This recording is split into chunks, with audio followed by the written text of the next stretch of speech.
So, kamusta po kayo? So, pasensya na po kung hindi po ako nakapag-upload ng mga video itong mga nakaraang mga weeks. So, pasensya na po kayo kasi medyo busy kami ngayon sa restaurant. So guys, December po ngayon. So, December na po. Sorry. So, bibigyan ko lang po kayo ng isang mga dish na panghanda sa ating Noche Buena. So, tinatawag ko ito na pork loin asado a la linda.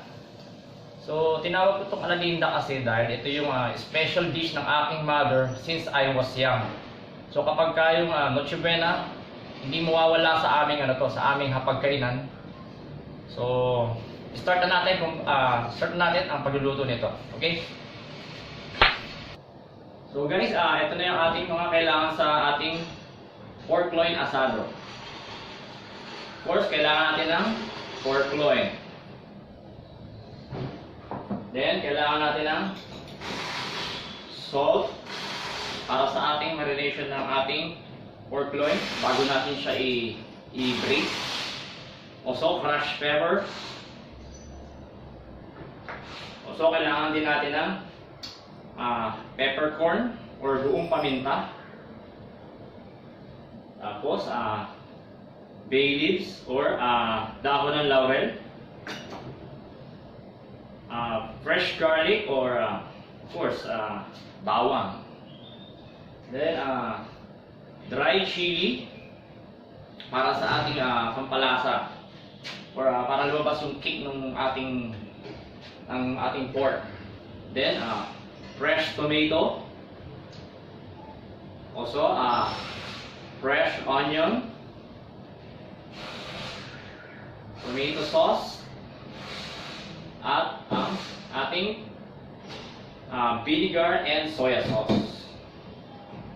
So guys, bago natin siya i-braise yung ating pork asado, so ang unang muna natin gagawin ay i-marinate natin ang ating pork loin sa salt and pepper. Tapos i-serve natin siya sa ating hot pan or sa ating mainit na kawali.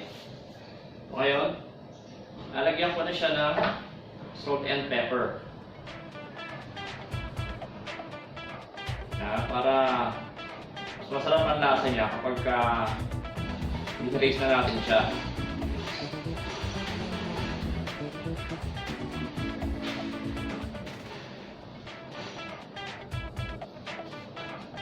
Salt.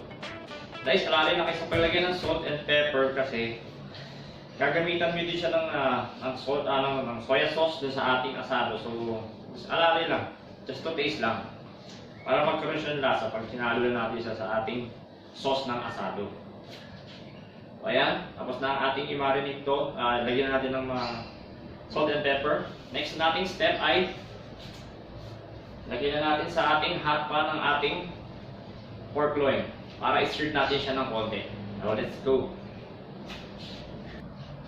So guys, naka-ready na ang ating hot pan or mainit na kawali.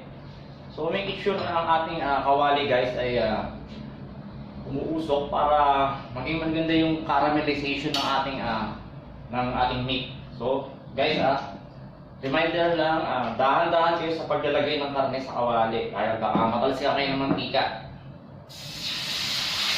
Ayan,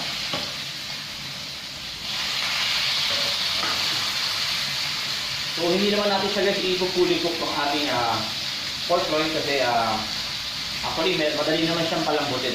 Ang kailangan lang natin yung caramelization kasi para mas masarap din yung lasa niya, medyo smoke. Kaya yun ang purpose ko, kaya ako bakit ko siya sinilip sa kawali muna bago ko siya i-braise mamaya sa ating asado to.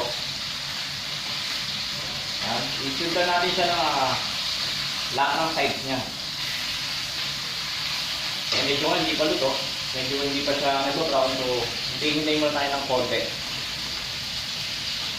So while naghihintay tayo ng maging golden brown ang ating meat, so slowly pwede naman natin yung ating onion, pwede na natin balatan para pagkatapos itong mag-burst ay pwede na natin siya isama sa ating sauce. So balatan na po natin ang ating onion. So guys, ito na ating seared na pork loin. So, hahaluin natin ang ating sauce. So, ito ang ating pork loin. Nalagyan natin sa pot. Masama na natin siya. Ito, ating hiniwang onion. So, hindi ko siya hiniwa ng slice kasi para yung lahat ng juice niya hindi masayang. So, para lahat ng juice lumabas dun sa ating pinaka-sauce para mas malaki siya. Tapos, lagyan na rin natin ang ating bawang. Ayan. Tapos guys, itong ating peppercorn o buong paminta, dito natin nalagay sa sauce. Ayan. And ang ating dahon ng laurel. Tama na rin natin. Then, para may a bit spicy, lagyan na natin ang ating dried chili. Ayan. Ating tomato. So, iniwain din natin ito. Para may chunky siya ng konti sa tomato. Ayan. Then, lagyan na rin natin ang ating tomato sauce.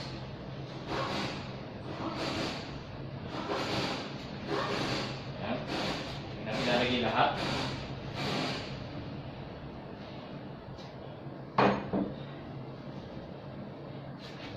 Then, ating soya sauce.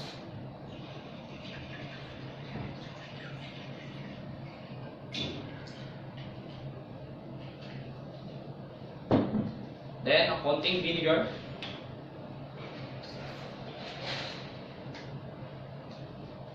Tapos, salang na natin siya sa ating stove. Ito na po siya, kakalabasan na ito, guys. Ayan, guys. So, sasala ko na po siya sa ating stove. So, i-braise po natin siya ng mga 40 minutes to 1 hour. So, let's go na po. So, check na natin guys kung kumukulo na ang ating pork loin asado. So, ayan. So, medyo malapit na siyang mag-tick yung pinaka-sauce niya. So guys, luto na po ang ating pork loin asado. So, ito na po siya. Yan. So, tuturo ko naman sa inyo guys. Next ang ipapakita ko sa inyo guys, ang magandang pagpe-plating ng ating pork asado para maging presentable ngayong Noche Buena. Okay? Kuhanin natin yung meat. Okay, sa chopping board. Tapos, slice natin siya ng maninipis.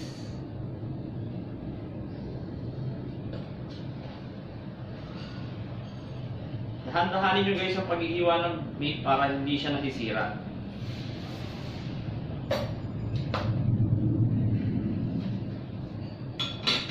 Pwede din tayong gumamit ng pork para nakaboard natin yung maayos ng karne.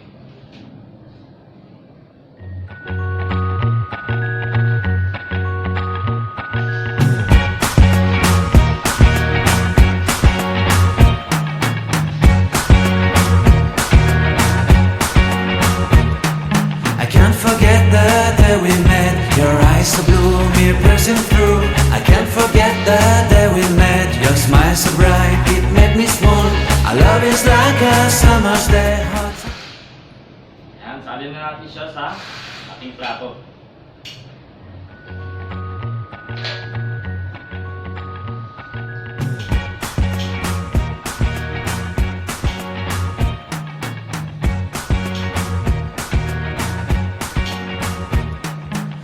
Forget the day we met. Your eyes so blue, me piercing through.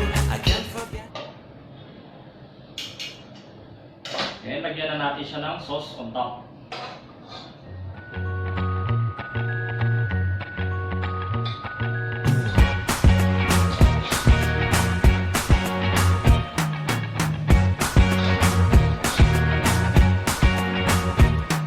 I can't forget the day we met. Your eyes so blue, me piercing through. I can't forget the day we met. Your smile so bright, it made me swoon. Our love is like a summer's day, hot and endless in a magic way. Whenever I see you, all I can think is my summer love. Been waiting for you, my love. My summer love. Been waiting for you, my love. I can't forget the day we met. You looked so fly in your red Corvette. Your hair. Tapos, ibang condiments, sa mga ibang ingredients, lagyan natin sa gilid. Huwag natin siyang i-cover yung ating meat para nakikita yung ating pork asado. Yan.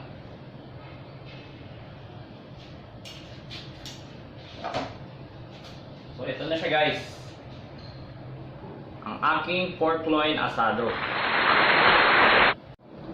Well guys, thank you for watching my video. Sana may natutunan kayo o sana nagustuhan nyo ang aking dish na pinakita sa inyo. So marami pa rin ako ipapakita sa inyo mga magandang dish panghandaan this coming Christmas and New Year's.